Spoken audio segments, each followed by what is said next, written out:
In this video, I'll be demonstrating the break-even analysis visualization tool that we use in Power BI, which is part of one of our courses at Education.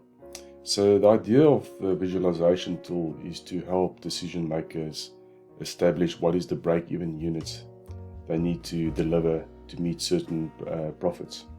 So going through this example, we've got our parameters on the left-hand side, which have got selling price per unit, our variable cost per unit, expected units we anticipate to sell, and our projected fixed costs. On the right-hand side, we've got all our variables, so our dynamic variables. So as we're changing our parameters, all these figures will be changing. At the end of the day, the outcome, we're going to calculate what our break-even unit should be, and we're going to have some charts here. Alright, so to kick off this exercise, so let's say, for example, say management says we anticipate we're going to be charging $10 per unit. So as you see, so as I select 10, it changes to, let's get that over there, it changes it to value, so our selling price is $10. Now let's say the variable cost is, let's say, $3.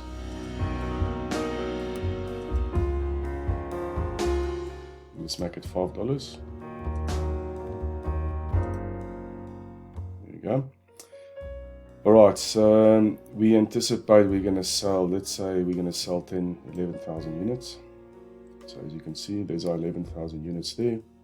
So as we're sitting now, we're projecting to sell 110,000 revenue. Our variable cost is 55,000, which is basically the 11,000 times the 5 variable cost per unit. We don't have any fixed costs at this stage, we'll get to it now, and we're projecting to make a net profit of 55,000. But like any business, there's fixed costs. So let's say we're going to incur a fixed cost of 7,000. So that's for general selling, admin, and ongoing operating expenses of the business.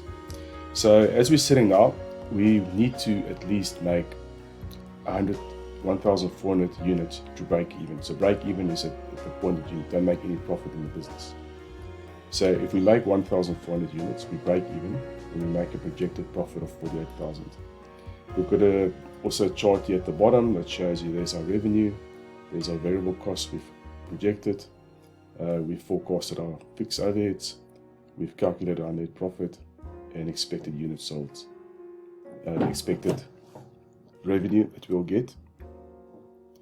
Alright, so that's just a quick example of what we do in our Power BI Financial Literacy Visualization course. The purpose was just to demonstrate to you what you can actually do with Power BI in creating finance literacy tools like this to help decision makers make better decisions. Alright, great. Thanks for watching. Cheers. Bye.